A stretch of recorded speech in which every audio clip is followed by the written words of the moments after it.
Hello and welcome to our channel. For today's video, I'm going to teach you how to link Epic Games account to Rockstar Social Club. Before we get started, please don't forget to like and subscribe and click the notification bell for you to be updated to our latest tutorial videos. Without further ado, let's now begin. First thing you'll need to do is open browser, write Rockstar Games, open first website, click top right profile, click settings, now link accounts. As you can see, there is no Epic Games to link. Now go click profile and click help and support. Here choose social club. Now account linking. In subject, write link my Epic Games account with Rockstar account.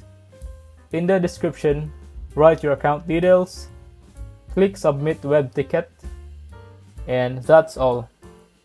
If you find this video helpful, leave a thumbs up, share to your friends, and hit the subscribe button. Thanks for watching, and I'll see you soon in the next video.